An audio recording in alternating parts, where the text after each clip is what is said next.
All right, we're gonna hit y'all with some bangers based off what happened Sunday or Thursday. Back to back for the next couple of days. And man. I want to talk about this point, and I'm probably gonna upload this video first.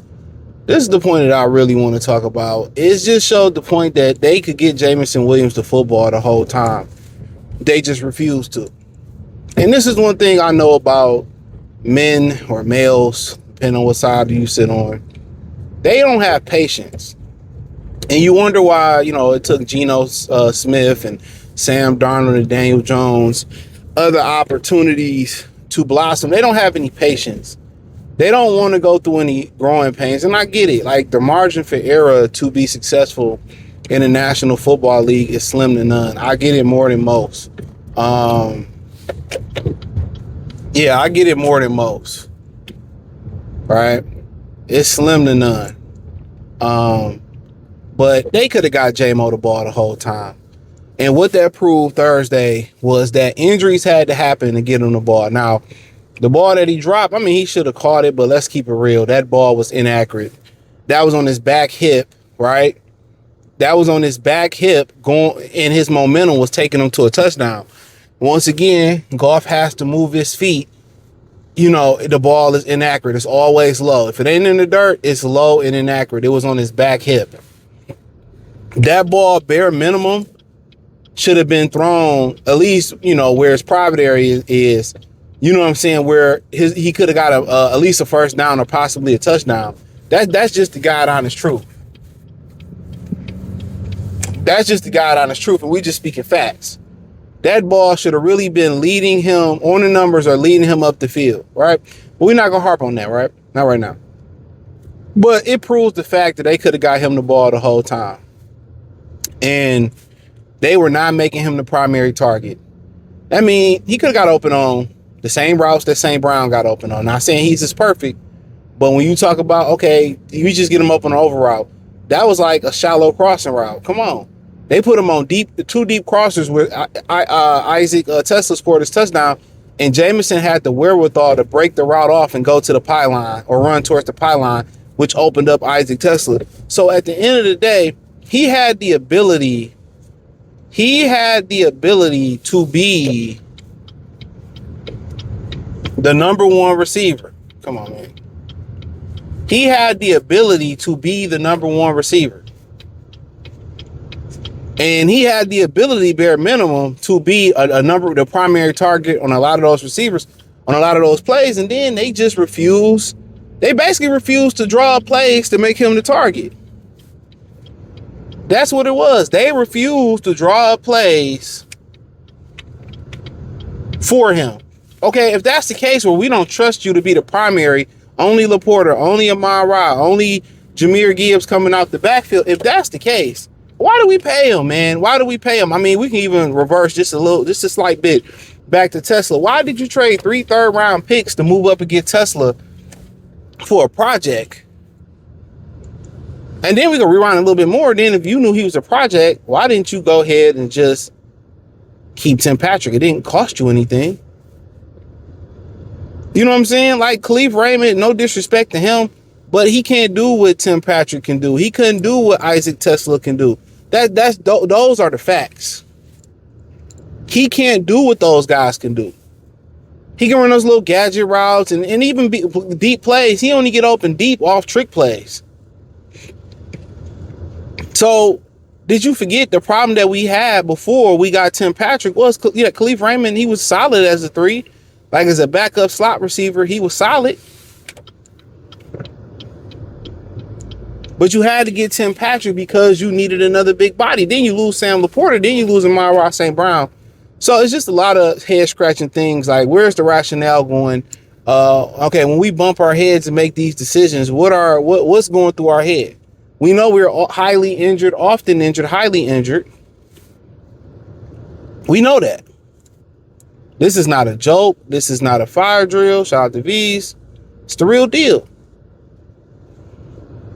I just don't really understand the rationale that they're having in these discussions that they're having with the front office and then including some head coaches. I don't really understand it. Why are you going? Why are you going? You just did a rolling stop. No, you were supposed to stop. I'm telling you, man. They give driver's license to any old joker out here, bro. Most of the people can't read, which we did that video. But realistically, right? Well, I am speaking realistically on all matters, even the ones that sound quite fictitious or exaggeration. No, I'm literally not joking. But yeah, they like this make it make sense. I know I ain't the only one that got these questions. You know, I know I'm just not the only one that have these questions, bro.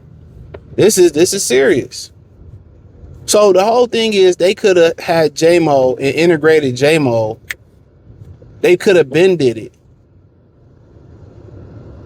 They could have been did it.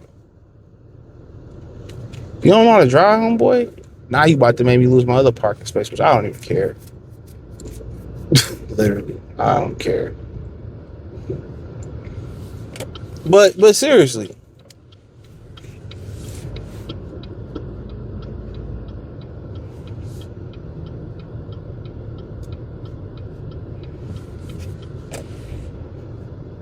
So yeah, when we had these conversations for real,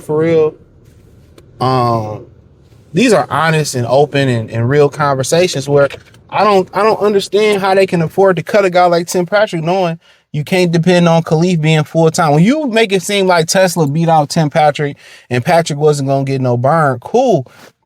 Tesla should have been a full time starter by now at the slot part. He should have been a full time slot.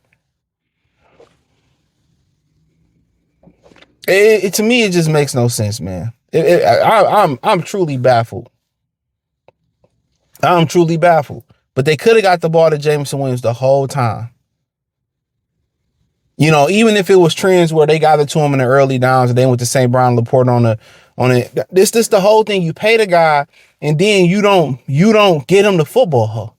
When you was forced to give him the football via injury, you found a way to get him the football and he produced. This is the shit I'm talking about, man. Why are they paying players and you don't have a plan? That's my thing, man. Like they holding a lot of guys back. Some of it is on golf, a lot of it is on the coaching staff. They could have been got this man the football. You know, would Amon Ra caught that ball on fourth down? Who the fuck knows these days? Yeah, he is dropping balls. No diddy. But a couple of them drops, like the one he had against New York where it was hot, that ball was behind him. It's time to tell the truth, man. Like, Stafford is going for 2. And most likely, I think consensus, and we are far out. Because you heard Tom Brady yesterday, Bill Belichick, you said the season starts after Thanksgiving. We pretty far out, you know, still. But, man, if they win the second one, man, that's a bad look on the city of Detroit. Well, the Detroit Lions, not us. And that's a bad look on Jared Goff. You know, and like B. Taylor said, he said, man, you know, Brett Holmes was supposed to, know that Goff was supposed to be temporary. This wasn't supposed to be a long-term thing. And when you have a Patrick Mahomes, when you have a Jaden Daniels, which eventually I think he'll grow into that. When you have some of these dudes like that's the guy. A Stafford, I'm trying to think about guys. Joe Burrow when he helped him. Everything don't have to be perfect. It gives you breathing room, you know, financially, from free agency, your breathing room in the draft. But ultimately, you hearing people say, and I'm speak on this page another time, that we should fire Brad Holmes. I'm absolutely against that. No way, no how. I agree with a lot of y'all. He's made simple mistakes due to empathy for or empathizing with injured players.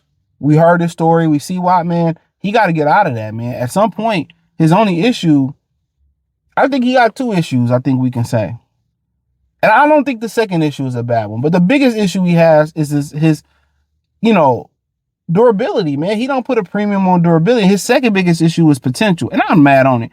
If you see a player with potential and you think you can trade some picks to get him, Tesla, Manu, Sonoy, I'm not mad at that. If you feel like you can develop those guys to be a good football player, hey, man, I'm not mad. I get it why people feel that way, but I'm not mad at that. But, dude, easily, you literally took Enrique knowing he had a back injury that was career-threatening, and didn't play football the previous season. What the fuck was you doing, AK Ben Simmons before Ben Simmons?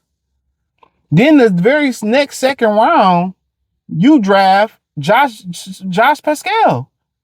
He was injured in the Senior Bowl, injured in the offseason. What are we talking about?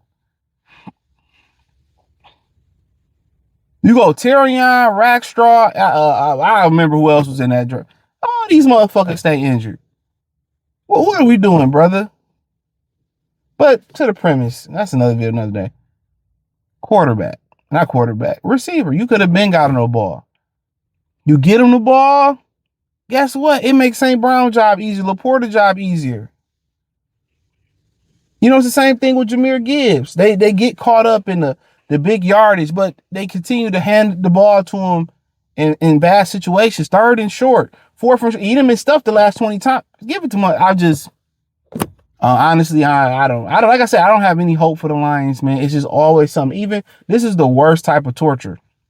When you feel like you at the goal line and you can punch it in, and God to be like, I'll give you 16 tries, and you get 16 tries and you can't punch it in. The season that this Lions window died. I'm gonna tell you when it died. It died in San Francisco. It died in San Francisco a couple seasons ago when Jared Goff had to move. Matter of fact, let's take it back a play. Ben Johnson is great shit. When Ben Johnson on 3rd and short, before the Josh Reynolds drop, called the handoff play to Amon-Ra St. Brown. That was the bullshit, right? And then you turn around and Goff has them in 4th down. I have no problem going with it because Badgley was inconsistent. Goff has to slide off the mark and he throws it right. 6'3" receiver. He throws it in the dirt again. At some point, man, we just got to understand the Lions will never do it. It will never happen. And we have to be at peace with that. And they will never win. I would say this, as long as the Force own the team, it is forever Kurt. We will never win it. So I think we need to come to grips that no matter how much hope they get of the lovable losers, they will never win shit. I've said it before and I said it, they'll never win. Turn your attention to Michigan basketball, the Detroit Pistons, the Red Wings, the Detroit Tigers. For God's sakes, Michigan State, whatever the Eastern, Western, the Lions will never be shit. Mark my words. It's false hope. This is why I don't have prophecies for them or make predictions. They are a cursed football team. This is torture. And I just wish that they would just take themselves off of Thanksgiving so we can have a regular Thanksgiving in the city of Detroit. But hey, hit the link in the description. Follow me on X, Facebook, Kick, Twitch, the whole nine. Appreciate the love and support. Hit the link tree. You can find me everywhere. Peace.